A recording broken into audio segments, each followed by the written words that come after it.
Justru ini yang akan menimbulkan kegaduhan, yang akan merongrong pemerintahan Prabowo. Yaitu siapa? Imaduddin bin Sarmana.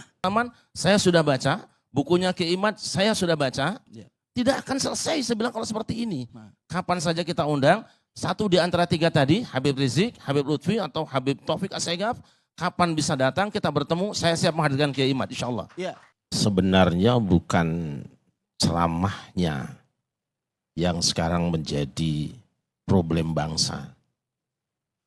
Dari dia minta maaf. Sebelum ketemu buru-buru dia minta maaf.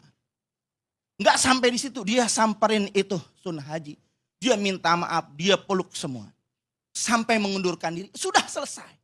Tapi ada yang tidak selesai.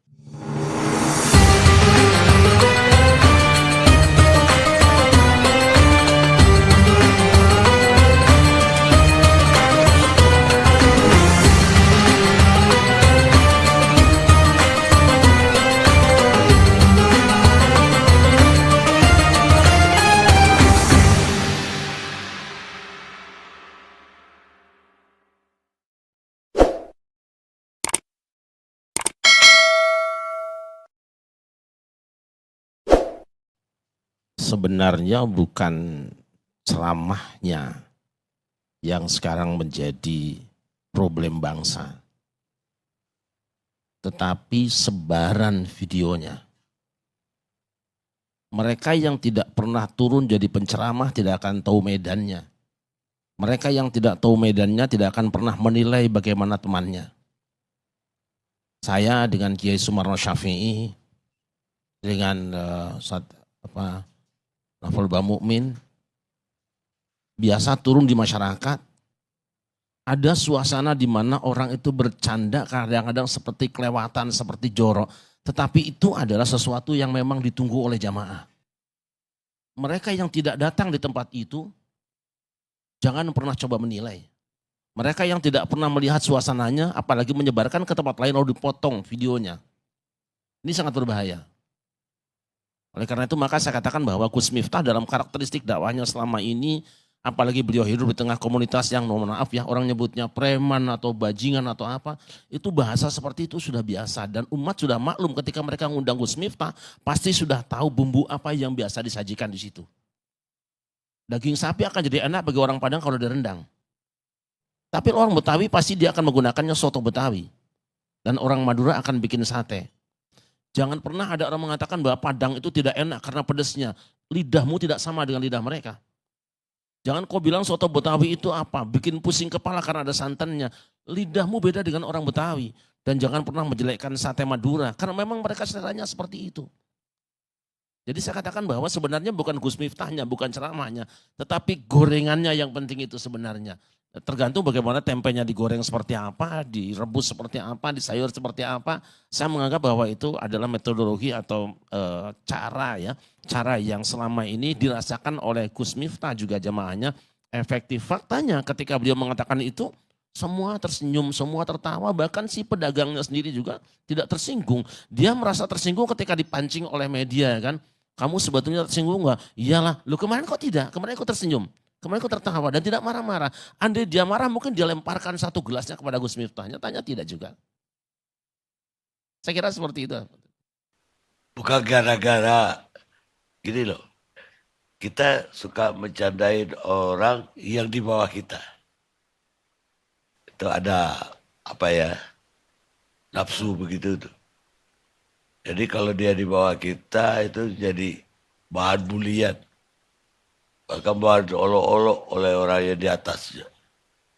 Ini sifat manusia. Apa bukan gara-gara itu Gus Miftah apalagi dia jadi utusan khusus presiden. Enggak dengan lantang bilang orang goblok. Bahkan tadi yang saya kutip tadi ketika dia dengan Sindan itu bilang lonte segala macam. Apa bukan gara-gara Jumawa gitu? Sebenarnya itu kan sebuah retorika untuk kelezatan berkomunikasi. Kita juga menyaksikan Bang Rocky Gerung, mungkin saya ratusan kali nonton videonya bagaimana menggunakan istilah dungu, istilah tolol, istilah apa. Tapi tidak jadi masalah di hadapannya kan, menjadi masalah bagi orang yang di luar. tidak masalah dia audiensnya kan. Tapi orang yang tidak datang di tempat itu kemudian dia potong videonya di luar. Berapa banyak orang yang mencaci maki beliau gara-gara kalimat itu. Nah begitu juga Gus Miftah. Saya memang mengatakan bahwa ada kesalahannya di situ. Kesalahannya adalah satu, beliau tidak melihat bahwa sekarang sedang kemarau panjang. Dulu di Bandung pernah ada anak mahasiswa yang melemparkan satu puntung rokok. Dilemparkan, dia merasa biasa tapi 30 hektar hutan kebakaran. Padahal cuma puntung rokok. Mengapa? Karena waktu itu musim kering kemarau panjang ada ditiup angin. Nah Indonesia ini sudah 10 tahun lebih kita sedang kemarau panjang karena masalah-masalah politik dan sebagainya. Bangsa ini sedang dikacaukan dengan pikiran masalah korupsi lain sebagainya. Kontroversi antara satu kelompok dengan yang lainnya. Ini belum sembuh sampai hari ini. Nah, maka apapun yang dilemparkan, ditiup angin oleh kepentingan-kepentingan yang lain, dia akan membakar secara luas kemana-mana.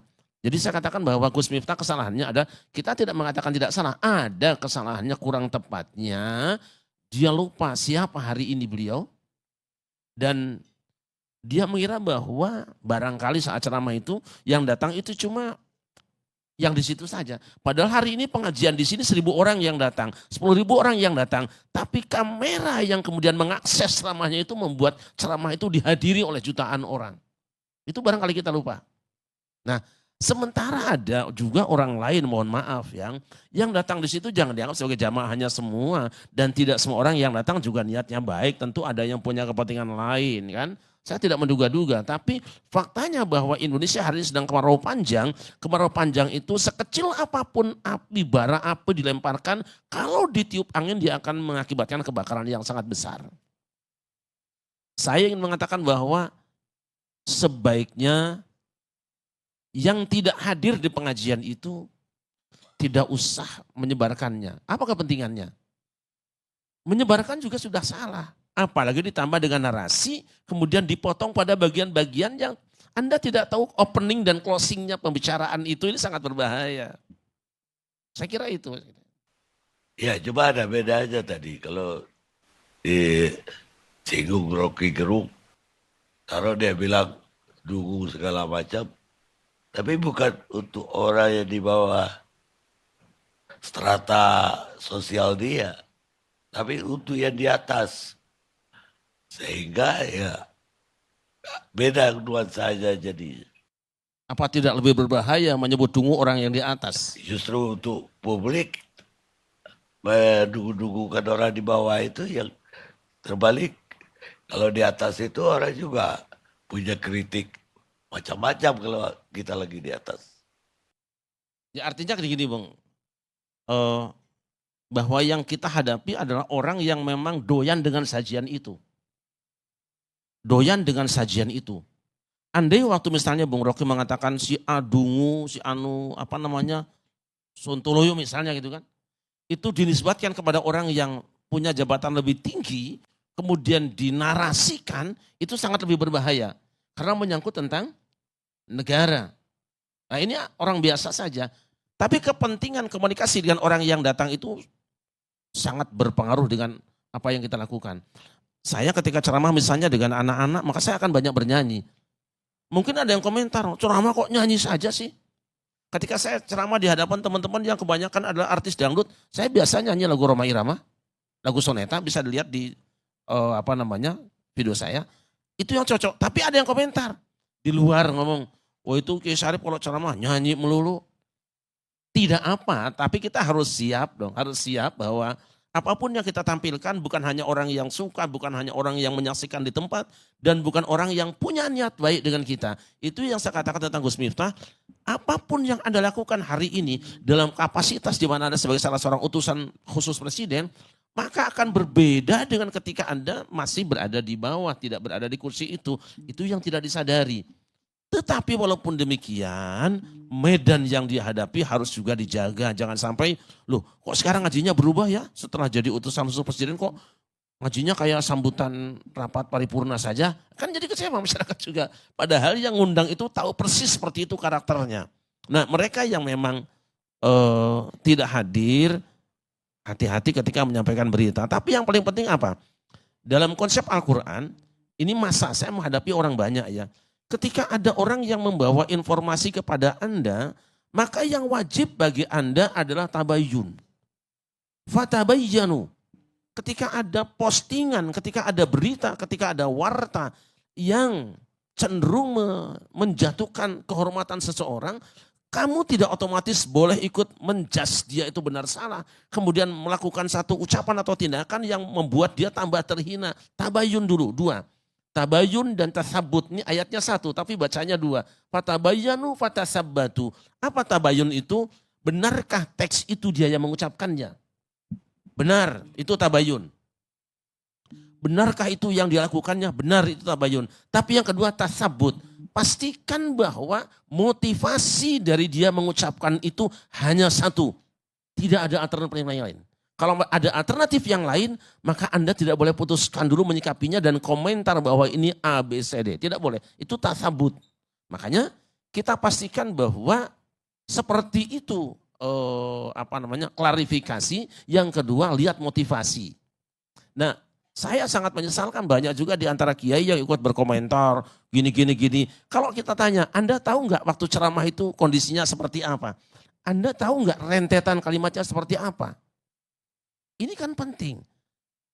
Nah, apa yang kita lakukan terhadap seseorang? Saya tidak bela Gus Miftah sama sekali. Wong saya juga dalam beberapa hal berbeda dengan beliau. Dan biasa kita kritik di hadapan teman-teman. Tapi satuan Anda dalam satu gerakan. Kebencian kepada satu kelompok orang jangan sampai membuat kita tidak adil menyikapinya. Wala yajrimannakum syana'anu qaumin 'ala alla ta'dilu. I'dilu huwa aqrabu littaqwa. Jangan kebencianmu kepada sekelompok orang membuat kamu tidak adil menilainya. Tidak boleh. Makanya di ayat tadi, iyyakun ghaniyan aw faqiran fallahu aula bihima.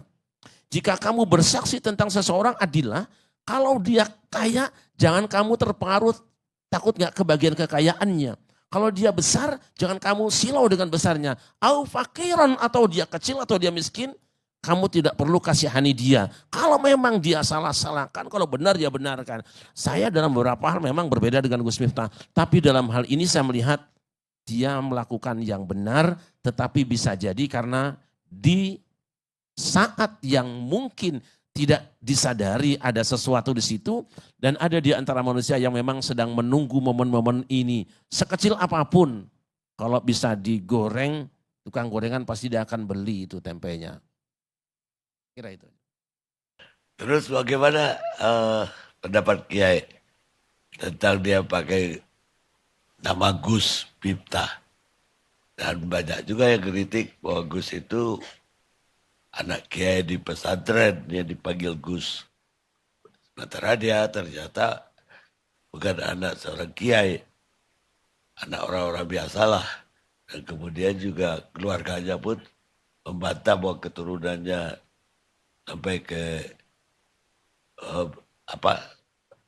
Raja Brawijaya, ke Basari segala macam.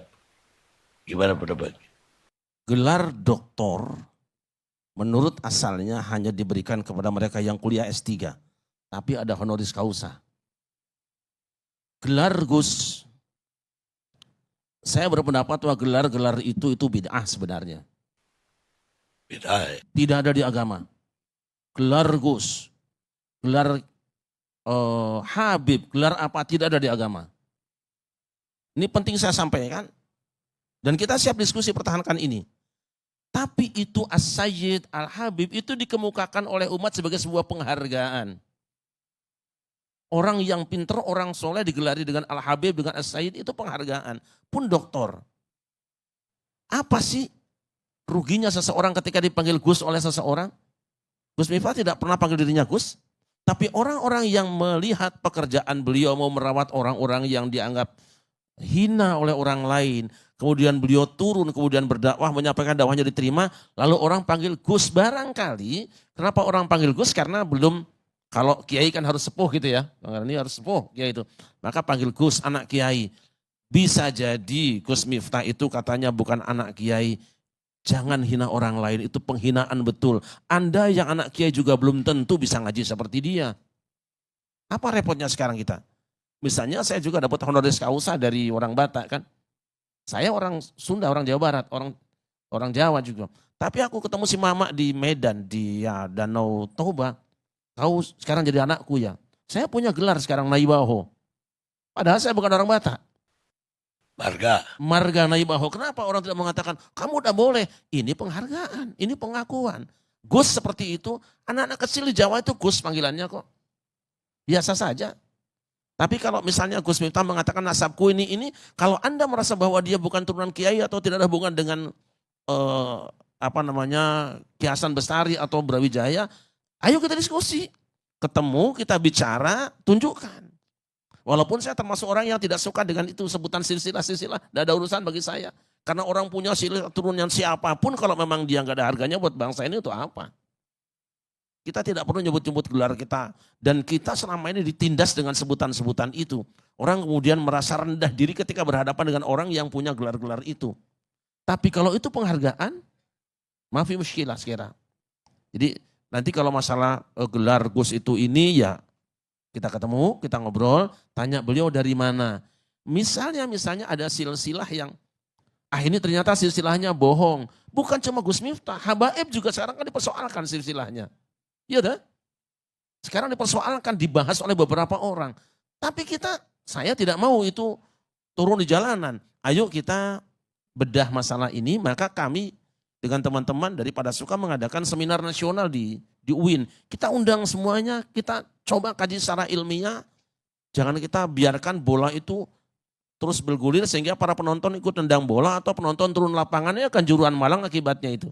Karena kita membiarkan ada penonton turun ke lapangan, sementara polisi tidak siap, korbannya banyak.